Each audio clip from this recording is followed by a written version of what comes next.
Olá, bom, nesse vídeo que está se tornando parte de uma série em que eu coloco fundamentos de introdução à filosofia, eu vou retomar um tema que é a relação dos saberes com a filosofia. Se eu não fui suficiente, se não foi suficiente, aqui eu vou tentar dar conta de uma maneira mais de um detalhamento, tá? Esses vídeos são para eu fazer detalhamentos no que eu venho operando, porque muitas vezes em sala de aula a gente não consegue dar conta de tudo por causa do tempo que a gente está perdendo com o, o, o equipamento, tá? É um problema da tecnologia.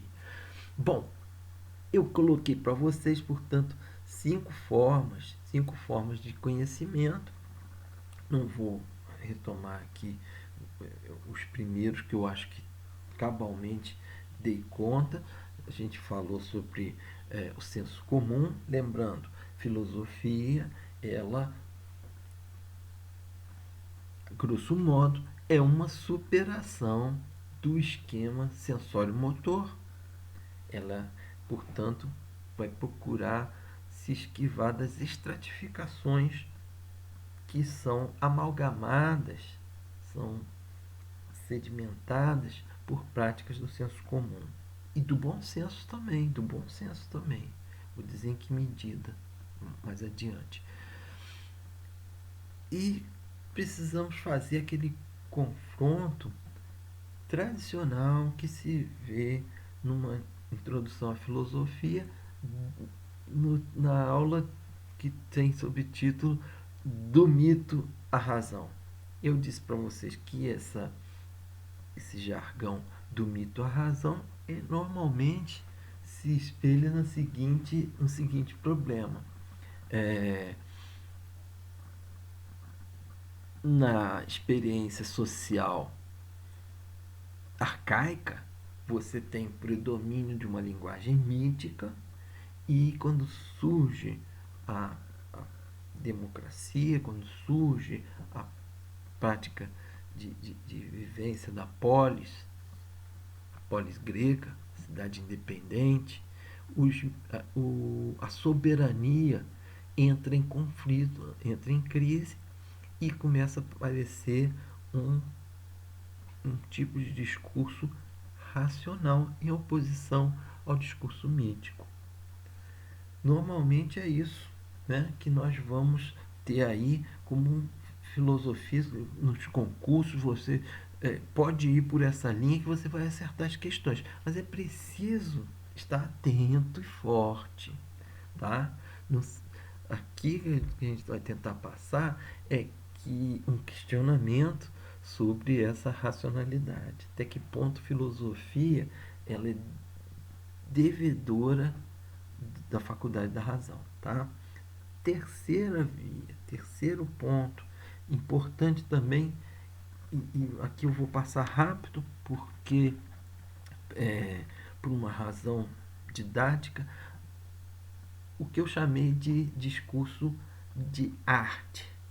Arte pode ser entendido em dois sentidos, através de duas palavras: a palavra técnica, técne, e a palavra poesia, poieses, tá?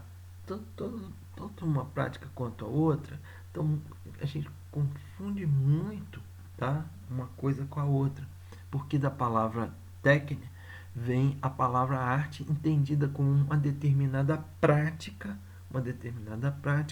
que levaria a amalgamar um tipo de conhecimento, um tipo de sabedoria. Então, o técnico é aquele que sabe fazer alguma coisa, e que vai ser chamado de artesão. O artesão é aquele que sabe fazer uma determinada prática, ele sabe marcenaria,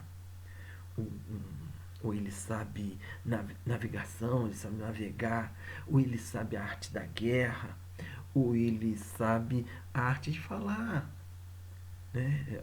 A pedagogia seria também uma técnica, a arte de conduzir as crianças.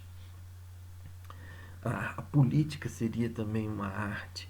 Então, por aí vai, entendimento de arte nesse sentido. Mas existe também o que nós chamamos de poética.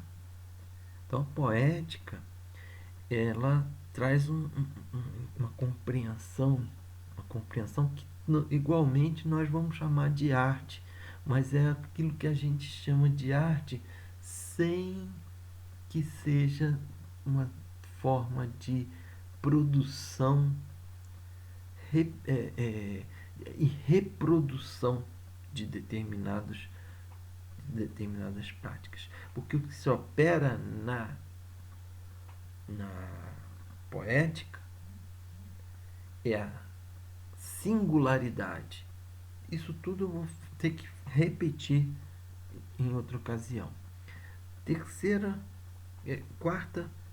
Quarto campo de conhecimento, e agora eu vou me deter mais nesse, que é o que eu chamei de ciência.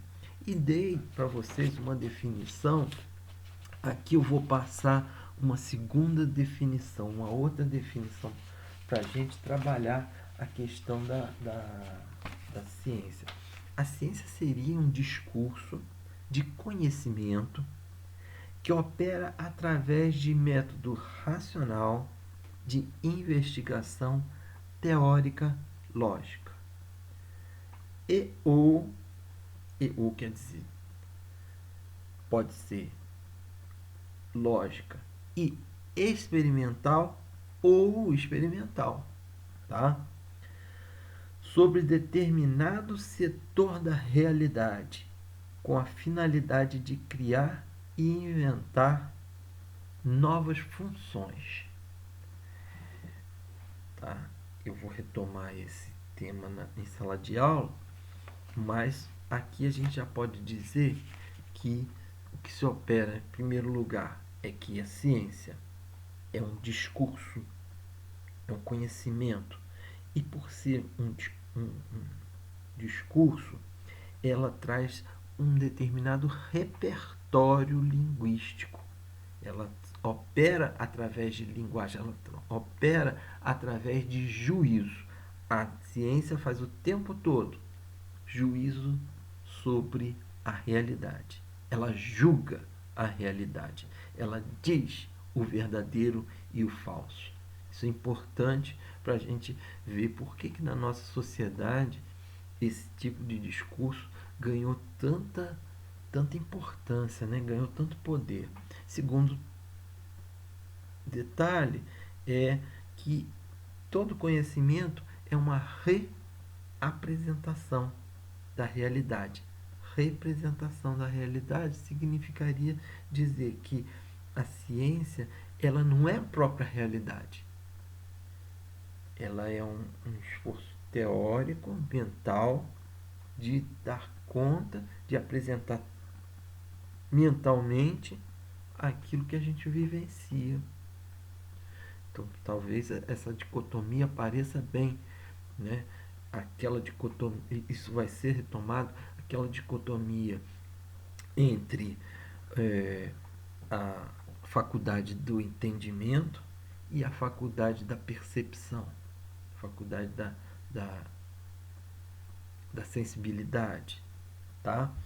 Então, o terceiro detalhe é que a ciência procura estabelecer um caminho que nós chamamos de método. Esse método gera um sistema que vai operar sobre si mesmo, tá? E finalmente, essa operação ela se dá sobre os fenômenos ou sobre as ideias. Então nós vamos ver mais adiante o que a ciência procura fazer, sua finalidade, que se distancia, portanto, eu acho que é o mais importante para se distinguir na filosofia é que a finalidade da ciência é criar funções, é operar no pensamento, um pensamento que vai dar conta do real e gerando funções para esse real. Vamos ver detalhadamente o que significa isso.